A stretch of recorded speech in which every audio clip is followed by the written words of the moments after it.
everyone, as you can see here, I'm holding some of the new shoes, new sneakers that I just bought today. If you guys saw the previous video before, and how fitting it is that we're talking in today's Daf Yomi on Nun Tet or Masechet Bava Kamma, all about shoes in today's page over here. There's people's got Shabbat shoes and different kinds of shoes. It's just a pair of my son's small black Shabbat shoes over here. But we're talking in the Daf today all about shoes, and we're talking about a great rabbi of the name Rabbi Eliezer Zeira, who lived at the time after the destruction of the Bet Hamikdash.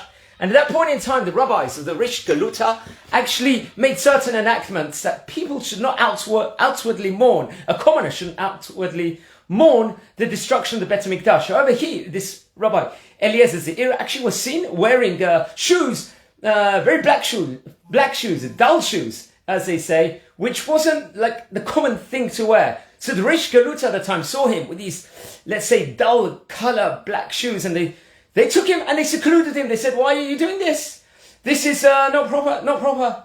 And they got into a discussion with him. They spoke to him, and then they realized he really is a great scholar, great rabbi. So then they said, "Okay, fine." They released him and everything else around with it.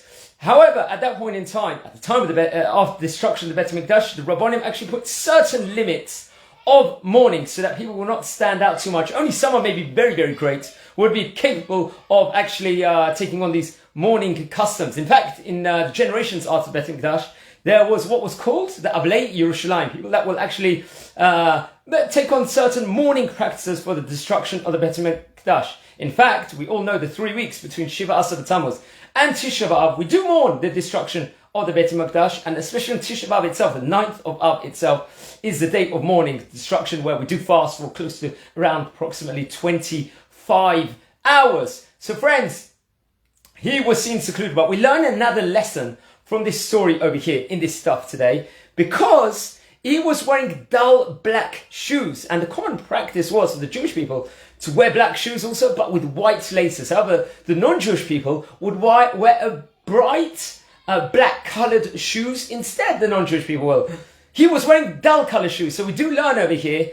Whereas he was seen maybe mourning the Bet Hamikdash, the destruction of the Second Temple at that time, which some people might have thought might not have been appropriate, saying if he would have been a regular commoner. However, he was still not dressing up like the other nations, and there's some sort of idea we see inside the Torah that one should not copy exactly, try and be like the other nations when it comes to clothing.